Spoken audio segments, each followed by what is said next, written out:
welcome to the first episode of Rooster Reviews.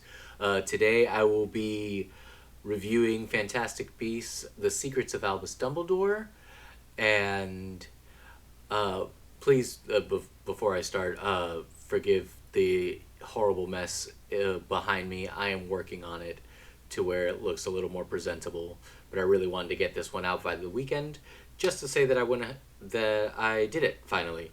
So, yeah, Fantastic Beasts and the Secrets of Albus Dumbledore is a PG-13 fantasy movie directed by David Yates, and it's starring Jude Law, Matt Mickelson, and Eddie Redmayne.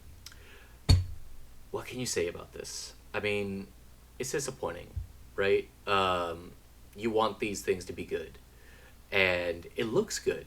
The film looks really beautiful. The action scenes, as far as like the wizard duels and the special effects, are the best that I've ever seen in the franchise. It actually looks like the wizards are doing actual magic and not just throwing light beams at each other. The performances are excellent. I think everyone is really giving it their all. You could see it. Matt Mickelson in particular is taking over for Johnny Depp, and he does a really good job. I really enjoyed his version of Grindelwald. I think it's better than Depp's. But that's not really the problem with this film or the franchise as a whole. The problem is the story and the direction. They how do I say this? They don't know what they're doing. They don't know where they want to go. Warner Brothers and David Yates don't seem to have a clear indication of where the story should go. It's convoluted. It's messy. They abandon whole plot lines and storylines that they set up in the previous movie.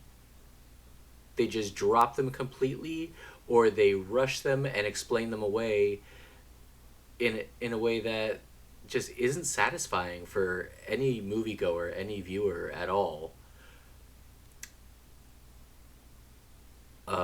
You have you have plot holes on top of plot holes that they've created. You leave the theater with more questions than you had going in, and it makes for just a really messy movie, which is unfortunate because I mean it shows how they have all the right tools. They have a great cast. They have all the money in the world, and they just can't seem to get it right.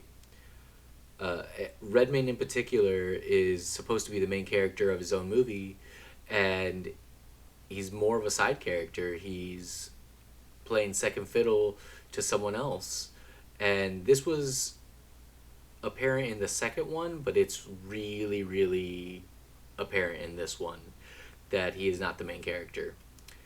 And I mean, overall, the film just doesn't work, which is unfortunate, considering how likable all the characters are.